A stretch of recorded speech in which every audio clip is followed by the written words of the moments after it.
দেখেন, সরকার যদি ব্যর্থ হয় তাহলে বিরোধী দল কি সফল?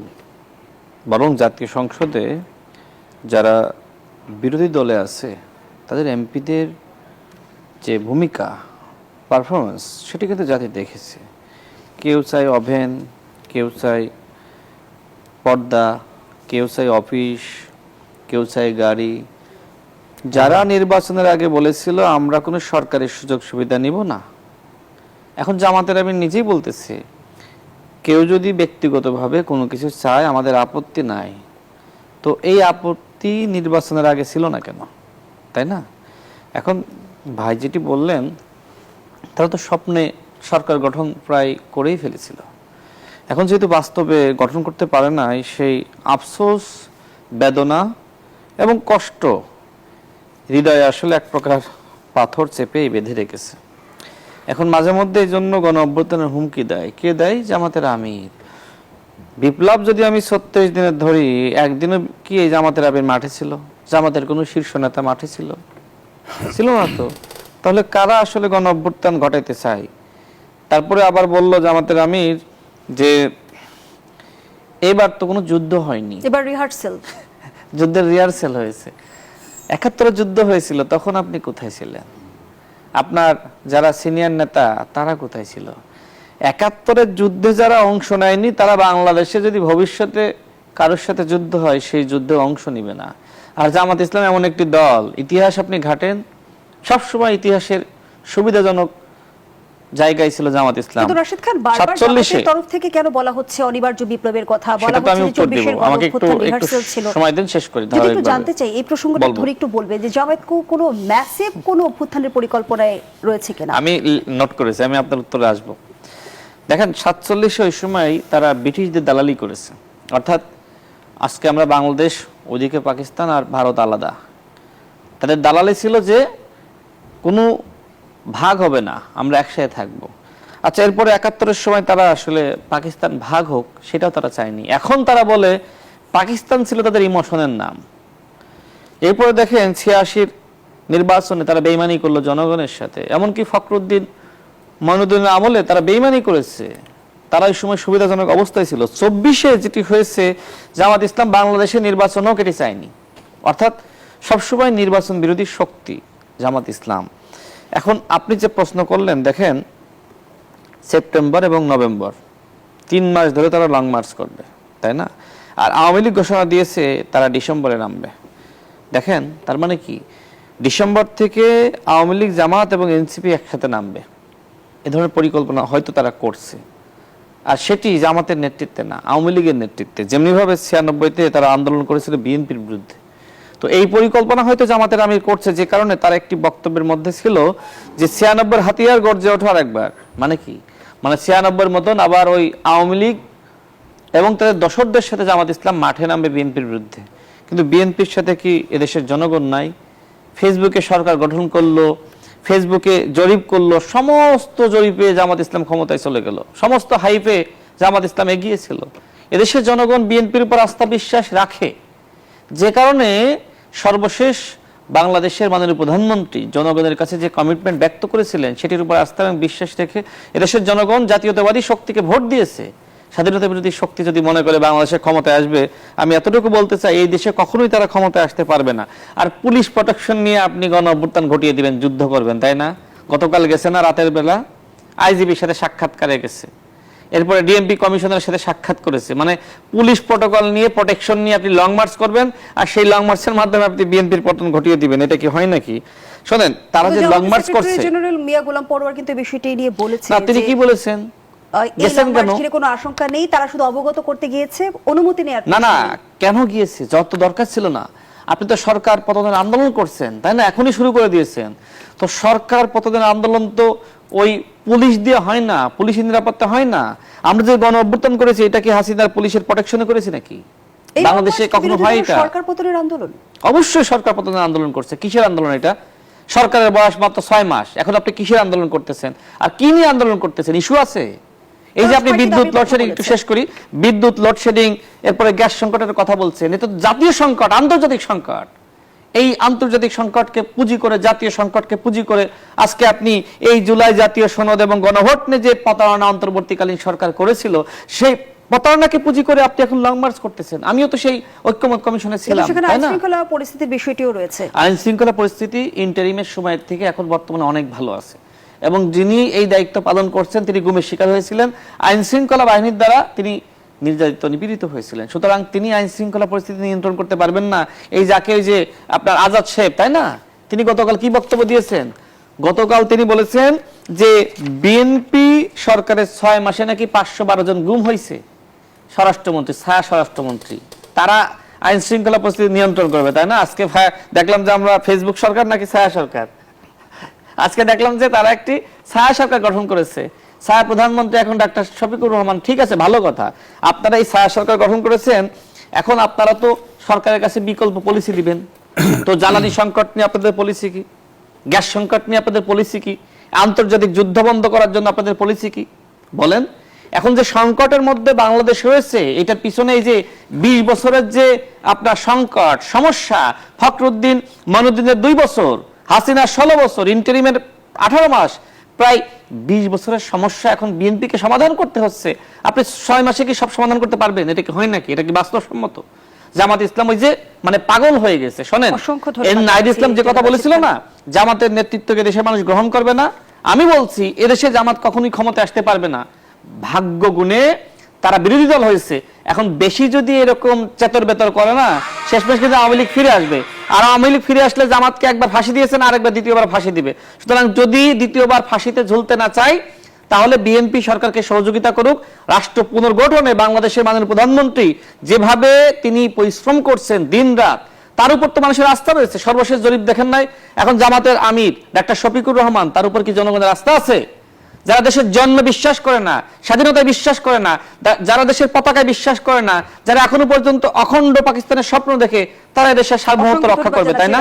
জোটের লং মার্চ শাপলা চত্বর থেকে এবার লালদিঘি, এই কর্মসূচির মধ্য দিয়ে কি সরকারকে চাপে ফেলার কৌশল তৈরি করছে জামায়াত ইসলামী, নাকি এর পেছনে নিজেদের জনমত তৈরির এক ধরনের প্রচেষ্টা থাকবে?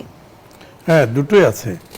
তারা বেসিক্যালি অস্থির হয়ে গেছে, তাদের মধ্যে ক্ষমতার যাওয়ার যে একটা দিবাস্বপ্ন তারা দেখেছিল, ওটার একটা মানে মানে প্রত্যাশা ফেল করে তারা এখন একটা এরকম একটা আচরণ করছে।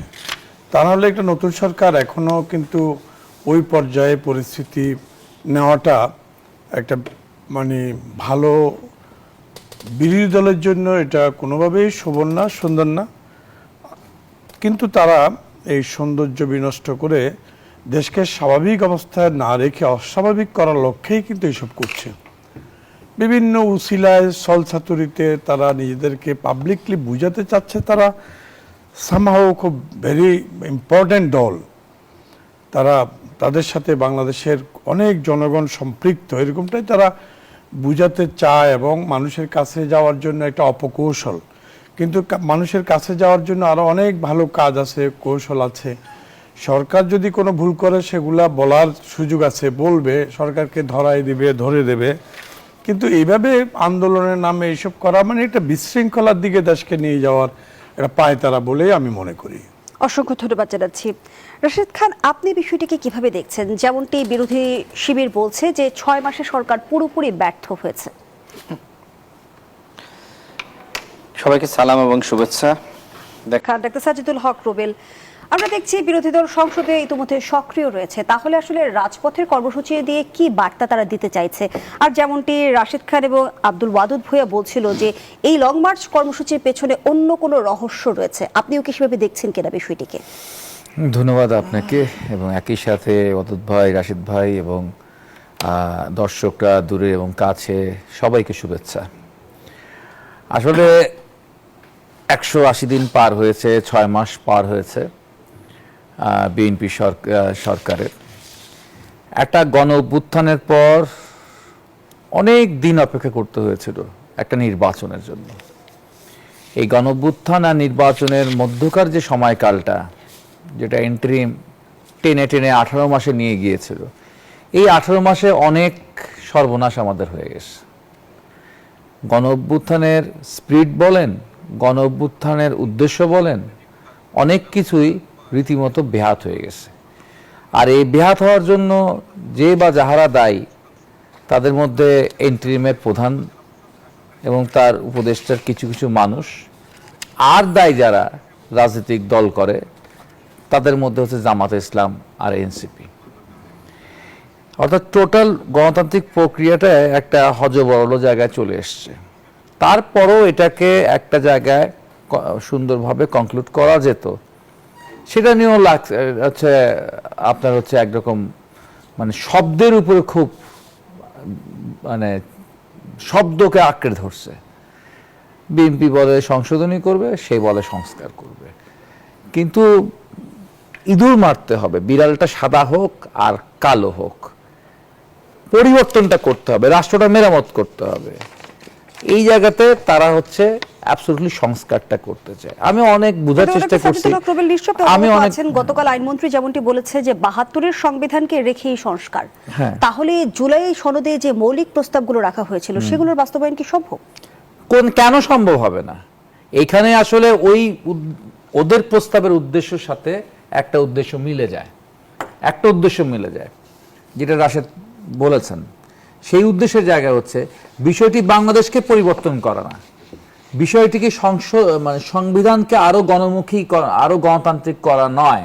তাদের উদ্দেশ্য হচ্ছে ৭২-এর সংবিধানকে আহত করা, আঘাত করা, ৭২-এর সংবিধানকে ছুঁড়ে ফেলে দেওয়া, যার মধ্য দিয়ে তারা মুক্তিযুদ্ধকে, তারা ১৯৭১-কে তারা আঘাত করতে চায় এবং ১৯৭১-এর প্রতিশোধ তারা নিতে চায়। এবং তারা এমন একটা অ্যাপ্রোচ অ্যাটিটিউড শুরু করেছিল আগস্ট গণ অভ্যুত্থানের পর থেকে, দেখে মনে হচ্ছিল যে তারা হচ্ছে এখন হচ্ছে তাদের রিভেঞ্জ এন্ড অ্যাভেঞ্জের তারা নেমে আসছে। রিভেঞ্জ অ্যাভেঞ্জ এই ১৭ বছরের রিভেঞ্জ অ্যাভেঞ্জ না, তাদের রিভেঞ্জ অ্যাভেঞ্জে হচ্ছে ১৯৭১ সালের রিভেঞ্জ তারা নিতে চেষ্টা করছে এবং সেই ধরনের কথাবার্তাগুলো তারা বলার চেষ্টা করেছে। এবং সংস্কার শব্দটিকে এত কেন আঁকড়ে ধরেছে, তার অন্যতম কাজ যদি সংশোধনীর মাধ্যমে আমার হচ্ছে গিয়ে আরাধ্যগুলো আমরা পেয়ে যাই, পরিবর্তনগুলো যদি আমরা ঘটাতে পারি, তো সমস্যা কোথায়? কোনো সমস্যা নাই, একই কথা। কিন্তু কেন সংস্কার? কারণ সংস্কার করবার মধ্য দিয়ে তারা একটা নতুন প্রিঅ্যাম্বেলে যেতে চায়। সেই নতুন প্রিঅ্যাম্বেল ১৯৭১-এর প্রিঅ্যাম্বেলকে অস্বীকার করে তার সামনের দিকে অগ্রসর হবে, এবং এই একটি বিষয়। এবং এই বিষয়টা কেন্দ্র করে তার সাথে আসলে কতগুলো জায়গা আছে, এটা এখন জনগণ অতিষ্ঠ হয়ে গেছে। এর মধ্যে আছে গ্যাস সংকট, এর মধ্যে আছে বিদ্যুৎ সংকট, এর মধ্যে কোথাও কোথাও পানি সংকট আছে, জিনিসপত্রের মূল্য বৃদ্ধি আছে আইন শৃঙ্খলা পরিস্থিতির মানে বিপর্যয়কর একটা পরিস্থিতি। এই বিষয়গুলোর ক্ষেত্রে জনগণ এটুকু বোঝে, এই বিষয়গুলোর একক দায় আসলে শুধু বিএনপিকে দেওয়া যায় না, যেটা আমরা এখনো দিচ্ছি না। আমরা ব্যাপারে সরব আছি, আমরাও ব্যাপারে হচ্ছে কমিউনিস্টরা কর্মসূচি পালন করছি, কিন্তু সেই কর্মসূচির ধরনটার মধ্য দিয়ে এই যে লং মার্চের মতো কর্মসূচি হচ্ছে, এটা অনেকটা হচ্ছে রহস্যজনক। একটা খুব মজার ব্যাপার আছে, মানে আমার কাছে খুব হাসি লাগে আর কি। লং মার্চের অভিমুখ খুব গুরুত্বপূর্ণ, ঠিক আছে? ধরেন আমরা এনপি জামাত ইসলামের আমলে আমরা ঢাকা থেকে বিবিয়ানা লং মার্চ করেছিলাম, কারণ ওই সময় বিবিয়ানা গ্যাস ফিল্ড থেকে গ্যাস বিক্রি করে দেওয়ার কথা ছিল ভারতে, সেটা ঠেকিয়েছিলাম। লং মার্চটা হচ্ছে ওই অঞ্চলটাকে কেন্দ্র করে হয়েছিল। বা ভাসানির সময় ফারাক্কা লং মার্চ ছিল, তারপরে আমরা রামপাল লং মার্চ করেছি, মংলা বন্দর মার্চ করেছি, চট্টগ্রাম বন্দর লং মার্চ করেছি। ওইখানে একটা প্রবলেম, সেই প্রবলেমটা উদ্দেশ্য করে লং মার্চ হবে। তারা ঢাকা থেকে বের হয়ে চিরাঙ্কের লং মার্চ করতে যাবে আর কি। লং মার্চ কাহাকে বলে, লং মার্চের অভিমুখ আসলে কি হয়, হ্যাঁ, কাকে কেন্দ্র করে হয়, এই জায়গাটা আমার মনে হয় তাদের সামান্য যে ন্যূনতম রাজনৈতিক জ্ঞান আছে, সেই রাজনৈতিক জ্ঞানেরও একটা সংকট আছে।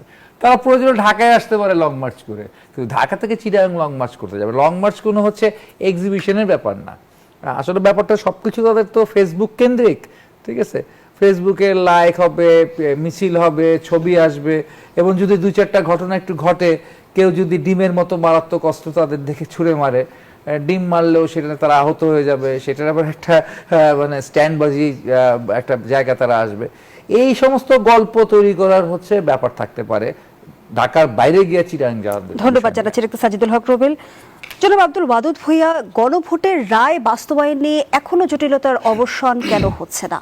টানাপোড়েনটা আসলে কোথায়? গণভোট নিয়ে এটা বিতর্ক আছে। গণভোটটা প্রথমে সংবিধানে এলাও কিনা সেটাও বিবেচনার বিষয় আছে। তারপরেও গণভোটে আমরা অংশগ্রহণ করেছি, সবাই অংশগ্রহণ করেছে। গণভোটের ব্যাপারে আমরা কোনো বিপরীত কোনো অবস্থা নিই নাই। কিন্তু এখন গণভোটের ব্যাপারে তো আমাদের অর্থাৎ বিএনপি বা সরকারের কোনো ভিন্নমত নেই। গণভোটে যা আসছে সেটা নিয়ে তো সরকার বা সংসদে মানে ট্রেজারি বেঞ্চ বলেছে এটা নিয়ে আমরা আলোচনা করব, আর একটু সময় নিয়ে বিশদভাবে এটাকে কিভাবে কি করা যায় সে বিষয়ে ব্যবস্থা গ্রহণ করবে। তো গণভোট বেসিক্যালি কোনো সমস্যা না। আর গণভোটে যা চাওয়া হয়েছে এগুলোর বেসিক্যালি সবগুলোই তো চলে আসছে ইতিমধ্যেই, সরকারের বাস্তবায়নের মধ্যেই চলে আসছে। কিন্তু গণভোটকে ইস্যু করে, গণভোট বাস্তবায়নের কথাটাকে ইস্যু করে সেই বিরোধী দল বলবো বরঞ্চ পতিত সরকার, পালিয়ে যাওয়া সরকারের সাথে আঘাত করে তারা দেশে একটা নৈরাজ্য সৃষ্টি করার জন্য একটা ইস্যু বানিয়ে জনগণকে ক্যামোফ্লেক্স করছে। এটাই আমার কাছে মনে হচ্ছে। কিন্তু এতদিন ধরে তো বিরোধী দল বিএনপিকে অভিযুক্ত করেছে যে আওয়ামী লীগকে পুনর্বাসনের চেষ্টা চালাচ্ছে। কিন্তু হ্যাঁ, করতে পারে, পরস্পরকে তো আমাদের দেশে কালচার আছে অভিযোগ করার।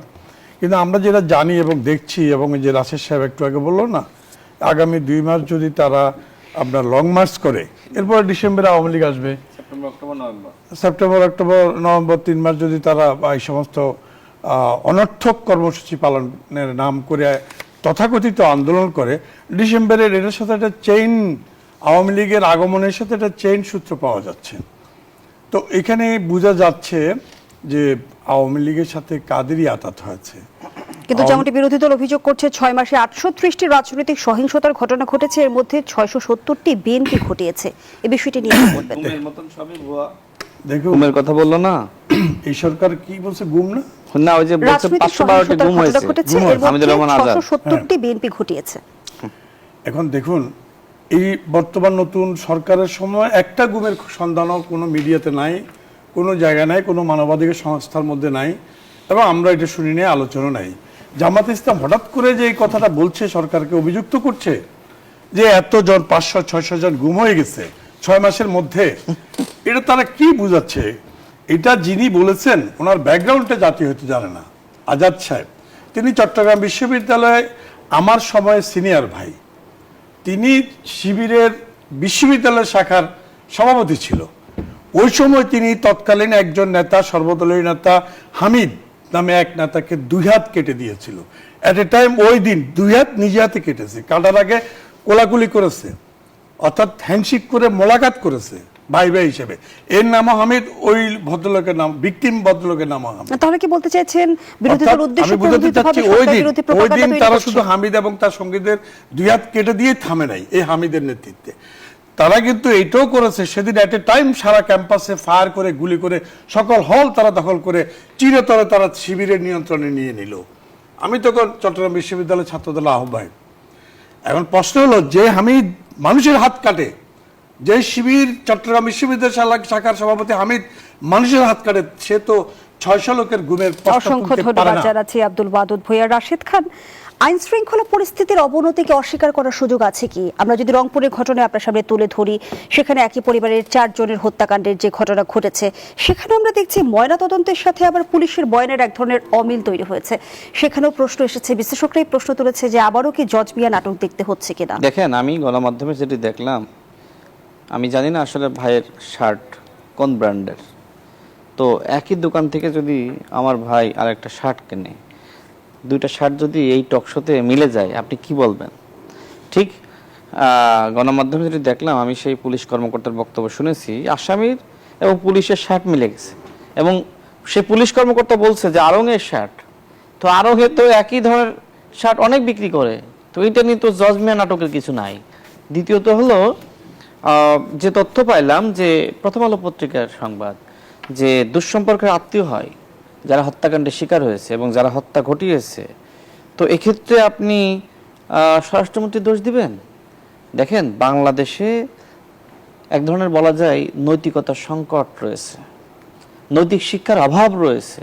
আমাদের রাজনৈতিক সংস্কৃতি বলেন আর সামাজিক সংস্কৃতি বলেন, এটা আসলে পৃথিবীর অন্যান্য দেশের মতো না। এখন সবকিছুর জন্য তো আপনি স্বরাষ্ট্রমন্ত্রীকে দায়ী করতে পারেন না। অসংখ্য ধন্যবাদ জানাচ্ছি শেষ রাশেদ করে খান। আমি তো মনে হয় 30 জি, সেকেন্ডের সময় জি, পাইনি। এক লাইনে শুনবো।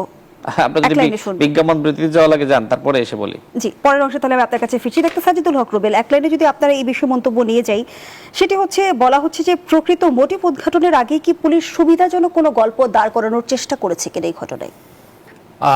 এই ক্ষেত্রে অবস্থা দৃষ্টে কিছু কিন্তু সন্দেহজনক বা অবিশ্বাসজনক আচরণ কিন্তু আছে পুলিশের। প্রথম দিকে যে আবেগ ঘন হয়ে তার যে মিডিয়ার সামনে তিনি আবেগ ঘন হয়ে কান্না কান্না জড়িত যে আলোচনা উত্থাপন করেছেন, সেটা আসলে আমার মনে হয় পেশাদারিত্বের লক্ষণ নয়। ঠিক আছে, এবং সফলতাও খুব এত বেশি প্রচার করা, এত দ্রুত তাৎক্ষণিকভাবে কোন একটা ঘটনার চূড়ান্ত কথা বলা উচিত না আর কি। এটা পুলিশের পেশাদারিত্ব বা ওই ব্যক্তির, ওই কর্মকর্তার পেশাদারিত্ব নিয়ে আমার মধ্যে প্রশ্ন আছে, যে উনি তো এক ধরনের উনিও এক ধরনের স্ট্যান্ড নিলেন আর কি ক্যামেরার সামনে এসে। তো এটা আমার মনে হয় আসলে সঠিক ছিল না, এবং এই কারণে একটা জটিল অবস্থা। যে সংশয়ের কথা আপনি তুলে ধরেছেন, নিশ্চয়ই আমি রাশেদ খানের কাছ থেকে সেই ব্যাখ্যাটা জানতে চাইবো।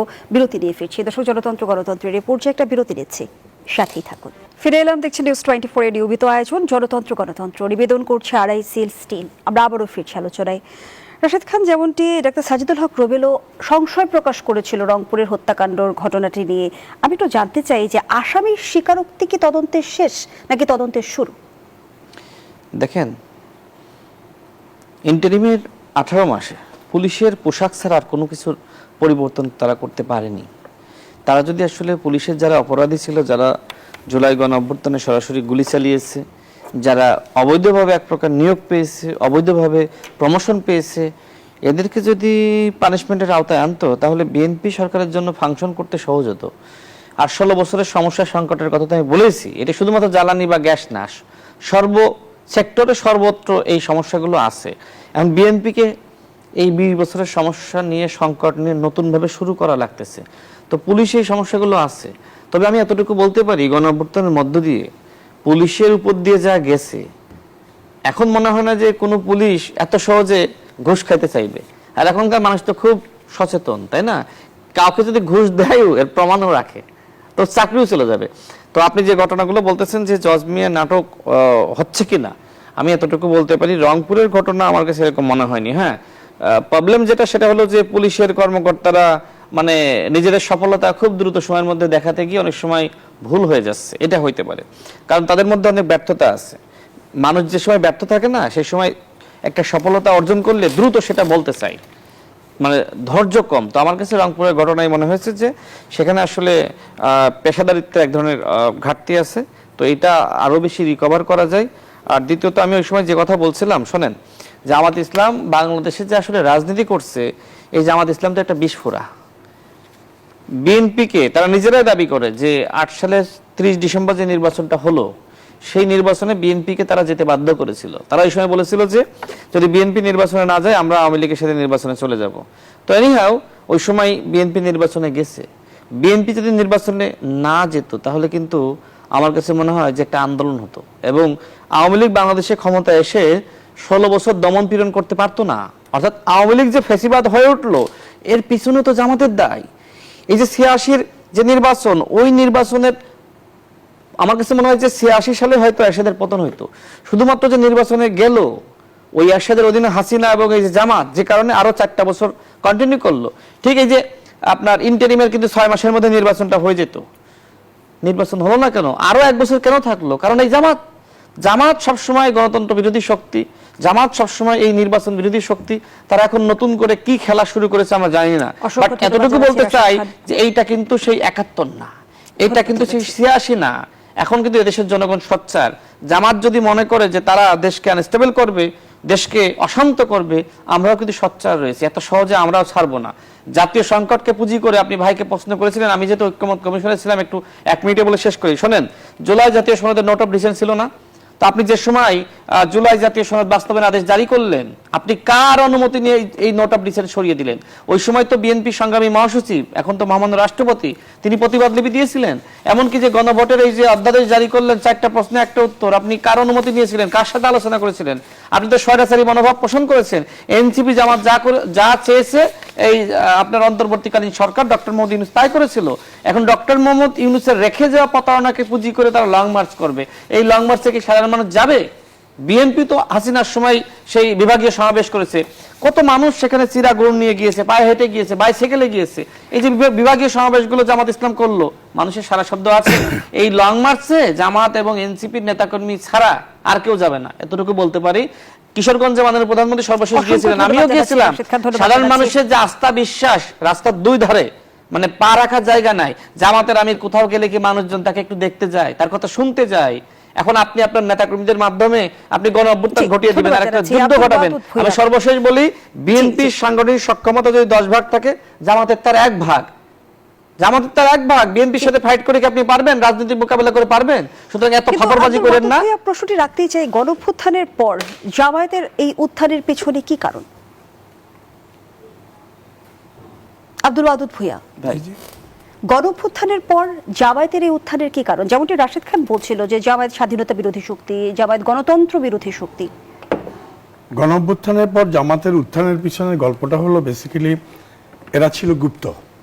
যেমন ঢাকা বিশ্ববিদ্যালয়ে এই যে কাইয়ুম বা জিএস, এরা 4 তারিখও মানে ছাত্র লীগের সাথে মিছিল করেছে, সেই ভিডিও ফুটেজ সব আছে। এরা 4 তারিখ শেখ হাসিনা পালিয়ে যাওয়ার আগের দিনও তারা ছাত্রলীগের পক্ষে সাধারণ আন্দোলনরত ছাত্রছাত্রীকে মারধর করেছে। প্রশাসনের ভিতরে যারা আমলা ছিল তারাও আওয়ামী লীগের ব্লেসিংয়ে, আওয়ামী লীগের সার্টিফিকেট নিয়ে তারা আওয়ামী লীগ সেজে প্রমোশন নিয়েছে, চাকরি নিয়েছে। ডিএস থেকে জয়েন্ট সেক্রেটারি আসছে, জয়েন্ট সেক্রেটারি থেকে অ্যাডিশনাল সেক্রেটারি হয়েছে। কিন্তু গুপ্তভাবে তারা এসব সবই চালিয়েছে। পুলিশের মধ্যেও তাই ছিল, অন্যান্য নিরাপত্তা বা অন্যান্য বাহিনী তো তারা ছিল, কিন্তু তারা অনেকদিন গুপ্ত ছিল। তারা গুপ্ত 2 ভাগে বিভক্ত ছিল। এক ভাগে তারা বিএনপির ভিতরেও গুপ্ত, এখনো কিছু আছে, বিএনপি আমরা জানি না, ধরতে পারি না। আবার আওয়ামী লীগের ভিতরে এখনো কিছু আছে। পাশাপাশি এই 2 দলে তারা গুপ্ত থেকে মোট 3 দলে, জামাতের ভিতরে থেকে, আওয়ামী লীগের ভিতরে থেকে। জামাতে অপকাশ্যে ছিল, আওয়ামী লীগ এবং বিএনপিতে অপকাশ্যে ছিল। তারা 5 তারিখের পরে সব ওপেন হয়ে গেল এবং তাদেরকে ওইভাবে ইনস্ট্রাকশন দেওয়া হলো যে আমরাই ক্ষমতায় চলে আসতেছি, তোমরা সবাই ওপেন হয়ে যাও। তোমাদেরকে এতদিন, এত বছর আমরা ডেপুটেশনে পাঠিয়েছিলাম বিভিন্ন জায়গায়, এখনই তোমাদের মূল দায়িত্ব পালনের সময় এসেছে, কাম সবাই ওপেন হও। সবাই ওপেন হয়ে গেছে। ওপেন হওয়ার পরে বিদেশি লবিংয়ে এবং পলাতক সরকারের ভোটার সমর্থকদের সহায়তায় তারা একটা ভালো ভোটের জায়গা করে নেয়। ধন্যবাদ জানাচ্ছি আব্দুল ওয়াদুদ। এই কারণেই তাদের উত্থানটা এরকম ভাবে হয়েছে এবং সেটা যে জঙ্গি উত্থানের দিকে চলে যাবে, দাবিতে হবে, এটা বাংলাদেশের অনেক মানুষ বুঝতে চায় নাই, অনেক ভোটার বুঝতে চায় নাই। তারা ভাবছে মধ্যে বেহেশতে চলে যাব, যেহেতু বেহেশতের টিকিটও বিক্রি করেছে। সত্য তো। ডাক্তার সাজিদুল হক রুবেল, যেমনটি আসলে আব্দুল ওয়াদুদ ভূঁইয়া বলছিল যে জামায়াতের যে গুপ্ত রাজনীতির যে টেকনিক, সেটির জন্য আসলে জামায়াতের এই উত্থান। কিন্তু একটু জানতে চাই যে জামায়াতকে রাজনীতি করার সুযোগ দেওয়ার পেছনে বাংলাদেশের রাজনৈতিক দলগুলোকে এর দায় এড়াতে পারে? চমৎকার প্রশ্ন করেছেন। আসলে দায়টা তো রাজনৈতিক দল মানে অন্যান্য রাজনৈতিক দল মানে বিএনপিকেও নিতে হবে, আওয়ামী লীগকেও নিতে হবে। 86-র যে কথাটা বললো রাশেদ, ঠিক আছে, 86-র পর ঠিক 10 বছর পর মানে 86 সালে একটা বেইমানি করলো জামাত ইসলাম, আবার 96 সালে একটা ঘটনা ঘটালো। 96 সালে সে আওয়ামী লীগের সাথে যুগপৎ আন্দোলন করলো। আমরা তখন বলতাম আর কি, মানে একদিকে রাজাকার আর একদিকে স্বৈরাচার, মানে জাতীয় পার্টি একদিকে আর একদিকে জামাত ইসলাম, এই দুজনকে নিয়ে শেখ হাসিনা কেয়ারটেকারের মুভমেন্ট করলো আর কি। তো সেই সময় অনেক রকম কথাবার্তা শুনেছি, তখন তাদের মুখে শুনেছি রাজনীতির নাকি শেষ কথা নাই। ঠিক আছে, জামাতের নেতারা তখন বলেছে রাজনীতির শেষ কথা, এখন এনসিপি একই কথা বলে। তো মানে কোনো আদর্শের কোনো শেষ ঠিক ঠিকানা নাই, কোনো মানে আদর্শের কোনো বালাই নাই, এর কোনো মক্কাও নাই। মানে হলো এখন পূর্ব থেকে মক্কা হলো, হঠাৎ জামাতের মনে হবে না এখন মক্কা হলো দক্ষিণ দিকে, তখন দক্ষিণ দিকে মক্কা হয়ে যাবে আর কি। হ্যাঁ, যেমন এখন মক্কা তার চট্টগ্রাম, তো চট্টগ্রামের দিকে সে অভিমুখে সে লং মার্চ করতে চায়। তো এই বিষয়টি হলো একটা বিষয়। তো আমাদের ভুল, বারে বারে যে ভুল আছে, সে বারে বারের ভুলের মধ্যে থেকে হয়েছে। আর একটা জিনিস বলি, আমি একজন ছোট মানুষ তাও বলি আর কি, সেটা হচ্ছে যে দেখেন গণ অভ্যুত্থান ঘটেছে, একটা প্রচন্ড স্পিডটা হঠাৎ করে একটা আঘাত খেয়ে গেছিল 5 তারিখ। ঠিক আছে, আমার মতো অনেকের মনে, আমরা খুব অধীর আগ্রহে শুনতেছি হ্যাঁ, সামরিক বাহিনীর প্রধান, তিনি জাতির উদ্দেশ্যে বক্তব্য দিচ্ছেন, হ্যাঁ, এবং তাকে তখন হিরো মনে করতেছিল সবাই আমরা। তিনি হঠাৎ তাকে একটা প্রশ্ন করলো সাংবাদিকরা যে আপনার সাথে কোন কোন রাজনৈতিক দলের নেতৃবৃন্দের কথা হয়েছে, কোন কোন নেতার কথা হয়েছে। তো ওখানে মির্জা ফখরুল সাহেবের সাথে তার কথা হয়েছে, অনেক বামপন্থী নেতাদের সাথে তার কথা হয়েছে। এই সব কিছু বাদ দিয়ে সবার আগে তিনি একটা শব্দ উচ্চারণ করলেন, আমিরে জামাত অমুক ডাক্তারের সাথে কথা হয়েছে। এই বিষয়টা দেখবেন যে ওই দিনই মনে হয় গণঅভ্যুত্থানের যে মানে স্পিরিটটা ছিল সেটা মানে ১০০ থেকে কমপক্ষে ৭৫-৭৫ নেমে আসছে। একটা ঢাকা হঠাৎ জামাতের কথা সবার আগে কেন বলতেছেন আমি, ঠিক আছে? তো ওনাদেরও দায় আছে। আজকে জামাতের উত্থানের জন্য একটা শব্দ, একটা বাক্য, আপনার একটা হিট অফ দ্য মোমেন্ট, সারা জাতি শুনতেছে, তখন হচ্ছে সেনাবাহিনী প্রধান ওয়াকারুজ্জামান কি বলতেছেন, তার ওই যে মুখ দিয়ে একটা শব্দ বেড়ে গেল সবার আগে, ১ নম্বর সিরিয়ালে যখন নাম তার নামটা বেরোলো, ওটাতেই তো জামাত হচ্ছে অনেক অগ্রসর হয়ে গেল। আর কি লাগে? আওয়ামী লীগ ৯৬-তে ব্যাকআপ করছে, পরবর্তীতে বিএনপি তাকে সাথে জোট করছে, আর হচ্ছে সর্বশেষ এসে করলো। অথচ দেখেন যেটা আপনারা দুজনেই বলেছেন, আমিও বলি যে আসলে গুপ্ত বা আন্ডারগ্রাউন্ড অনেক সময় বলে। আমি দেখলাম হচ্ছে নাম বলবো না, আরেকটি রাজনৈতিক দল যেটা হচ্ছে আমি মনে করি জামাতের বি টিম আর কি, তাদের নামটাও ওই টাইপের নাম তাদের রাজনৈতিক দলের। তো সে বলতেছে ওরা এটা কমিউনিস্ট পার্টির কাছ থেকে শিখছে জামাত, গুপ্ত থাকা। আমি বলি অ্যাবসলিউটলি নট। কমিউনিস্ট পার্টি যেটা করে আন্ডারগ্রাউন্ডে গিয়ে সরকারের বিরুদ্ধে লড়ে, আর ওরা আন্ডারগ্রাউন্ডে যায় না, তো ওরা সরকারি দলে যোগ দিচ্ছে। ওরা সরকারি দলে যোগ দিয়ে সরকারি দলের আশ্রয় প্রশ্রয়, আমাদের অনেকে একটা শব্দ ইউজ করে লুঙ্গির তলে আর কি, সরকারের আশ্রয় প্রশ্রয় থেকে মানে তারা শর্টটা খেয়েছে, তারা ভালো থেকেছে, ভালো খেয়েছে, এবং সময় মতো তারা জনগণকে এবং ছাত্র সমাজকে নিপীড়ন করেছে হেলমেট পরে। রাজনীতি আলোচনার বাইরেও আমরা দেখছি যে ৯ বছর আগে আজকের দিনে রোহিঙ্গাদের ঢল নেমেছিল বাংলাদেশে, এবং বর্তমানে ১২ লাখ রোহিঙ্গা বাংলাদেশে অবস্থান করছে। প্রত্যাবাসন কত দূর? আমি সেই প্রশ্নটি রাখছি। আবারও বিরতির সময় হয়েছে, বিরতি নিয়ে ফিরি। দর্শক, জনতন্ত্র গণতন্ত্রের এই পর্যায়ে আবারও বিরতি নিচ্ছি, সাথেই থাকুন। ফিরে এলাম, দেখছেন জনতন্ত্র গণতন্ত্র, নিবেদন করছে আড়াইসিএল স্টিল। আমরা আবারও ফিরছি আলোচনায়। ডাক্তার সাজিদুল হক রুবেল যে প্রশ্নটি রেখে বিরতিতে গিয়েছিলাম, ১২ লাখ রোহিঙ্গার বোঝা টানছে বাংলাদেশ। আমরা দেখলাম যে ৯ বছর পেরিয়ে গেল, আজকের এই দিনে রোহিঙ্গাদের ঢল নেমেছিল বাংলাদেশে। প্রত্যাবাসন কত দূরে? প্রত্যাবাসন বহু দূরে। তবে আমার ইউনূস সাহেবকে একটা প্রশ্ন করতে চাই। জাতিসংঘের মহাসচিবকে নিয়ে ক্যাম্পে গিয়ে একটা বক্তৃতা দিলেন চিটাগাংয়ের আঞ্চলিক ভাষায়, যেখানে মায়ানমার সরকার এবং মায়ানমারের যে আরাকান বিদ্রোহীরা উভয় একটা কথা, একই কথা বলে। সেটা কি বলে জানেন? এই রোহিঙ্গাদেরকে তারা বাঙালি বলে চিনতে চায়। সেইখানে আপনি চিটাগাংয়া বাংলা ভাষায় যে বক্তৃতা দিলেন রোহিঙ্গাদের সাথে, তাতে কিন্তু আপনি ওদের অভিযোগটাকেই একরকম সত্য পরিণত করবার ষড়যন্ত্র করলেন আর কি। আর বললেন কি, তার পরবর্তী রোজার ঈদ মানে ২৬ সালের রোজার ঈদ তিনি হচ্ছে সবাইকে নিয়ে তিনি করবেন হচ্ছে গিয়া রাখাইনে। এখন প্রশ্নটা তাকেই করা দরকার, কোথায় আপনার সেই রোজার ঈদ, আর কোথায় আপনার সেই হচ্ছে গিয়ে রোহিঙ্গাদের প্রত্যাবর্তন? তো এরকম আমাদের তো মানে বাঙালিকে হাইকোর্ট ইউনূস সাহেবও দেখাইছেন, এর আগে একটা হাইকোর্ট দেখাইছিলেন আমাদের ইউনূস সাহেবের জাতীয় উপদেষ্টা, যদিও তিনি এখন পররাষ্ট্রমন্ত্রী, তিনি বলছিলেন যে মায়ানমারের জান্তা সরকার তাকে বলছে এদেরকে নিয়ে যাবে। যখন বলছে তখন আমরা দেখতেছি অবাক কাণ্ড যে রাখাইনে ৯০% এলাকা দখলে চলে আসছে আরাকান আর্মির। এখনো আপনি আলোচনা করতেছেন মায়ানমারের সাথে, এখনো আপনার প্রশ্নের সাথে বা আপনি দুঃখ প্রকাশ করতেছেন, ভাই আমার ১২ লক্ষ হয়ে গেছে, ৭ লক্ষ ওরা এসেছিল, এখন ওরা ১২ লক্ষ হয়ে গেছে, এই ১২ লক্ষকে নিতে চায় না মায়ানমার সরকার। মায়ানমার সরকার স্ক্রুটিনি করে ৩ থেকে ৪ লক্ষ লোককে নিবে, কিন্তু মায়ানমার সরকার কেমনে নেবে, কোন জায়গাতে নেবে? যে বর্ডারটা আছে, যে বর্ডার দিয়ে একসময় রোহিঙ্গারা ঢুকেছিল, ওই বর্ডার আর মায়ানমার জান্তা সরকার নিয়ন্ত্রণ করে না, ওই বর্ডার এখন আরাকান আর্মি নিয়ন্ত্রণ করে। রাশেদ খান, এখন তাহলে কি প্রক্রিয়া আমরা প্রত্যাবাসন দেখতে পাবো? প্রত্যাবাসন নাকি দুঃস্বপ্নই হয়ে থাকবে? দেখেন, এই মুহূর্তে তো নানানমুখী সংকট। আমি ইন্টারিমের সময় একবার রোহিঙ্গা ক্যাম্পে গিয়েছিলাম, তাদের কষ্ট দেখলে মায়াও লাগে। আবার তাদের মাধ্যমে মায়ানমার থেকে, সবাই বলবো না, বাট একটি বড় অংশের মাধ্যমে ইয়াবা আনা হয়, এবং সেগুলো এই মুহূর্তে সারা বাংলাদেশে ছড়িয়ে পড়ছে। তো আমাদের জন্য আসলে উভয় সংকট। তারা নিজেরা অনেকটা মারামারিতেও সম্পৃক্ত হচ্ছে, এবং সব থেকে বড় যে সংকট ভাই বললেন আসছিল কয় লাখ? 7 লাখ হয়ে 7 গেছে, লাখ 12 লাখ হয়ে গেছে, না আরো বেশি হয়ে গেছে আমার কাছে মনে হয়। না, তো সেখানে সরকারি হিসাবে 12 লাখ, 5 না, আমার লাখ কাছে বেড়ে মনে হয় গেছে। 20 লাখ হয়ে গেছে প্রায়। তো সব মিলে এই যে তাদের জনসংখ্যা এইভাবে বাড়তেছে, এটা আমাদের জন্য অশনি সংকট। আমরা দেখলাম যে বাংলাদেশের কেউ কেউ আবার তাদের ওই নাগরিকত্ব এনআইডি কার্ডের জন্য সহযোগিতা করছে। ফরিদপুর এবং চট্টগ্রাম অঞ্চলের পরিচয়ে তারা বেশি নাগরিকত্ব পাচ্ছে। তো আমরা এখন নানামুখী সংকটের মধ্যে রয়েছে, বিশেষ করে রোহিঙ্গা প্রত্যাবাসনের জন্য ভারতে আমাদের সহযোগিতা করে না, অন্য কোনো দেশের সহযোগিতা করতেছে না। তো আন্তর্জাতিক একটি সহযোগিতা আমাদের লাগবে, বিশেষ করে মায়ানমারকে একটি গণতান্ত্রিক রাষ্ট্র হিসেবে বানানোর জন্য আন্তর্জাতিক মহল যদি উদ্যোগ না নেয়, তো সেক্ষেত্রে এই সংকট আরো বাড়বে। ধন্যবাদ দেখেন জানাচ্ছি। আব্দুল ওয়াদুদ ভূঁইয়া। 10 সেকেন্ডে শেষ করি।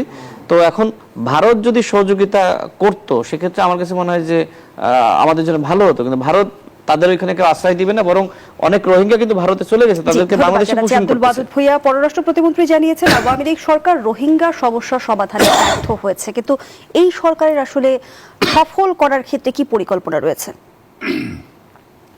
আওয়ামী লীগ সরকার বেসিক্যালি তাদের বিরুদ্ধে তৎকালীন সময় যখন আন্দোলন শুরু হয় তখনই রোহিঙ্গা ইস্যুটাকে তারা কাজে লাগায়। রোহিঙ্গা ইস্যুটাকে কাজে লাগিয়ে রোহিঙ্গাদেরকে ঢুকতে দিয়ে তখন অনেকের আপত্তির মুখেও রোহিঙ্গাদেরকে তারা এস্টাবলিশ করার জন্য, এখানে রাখার জন্য তারা কিন্তু মানে চলে যাওয়ার জন্য, প্রত্যাবর্তনের জন্য খুব বেশি প্রেশারাইজ করে নাই।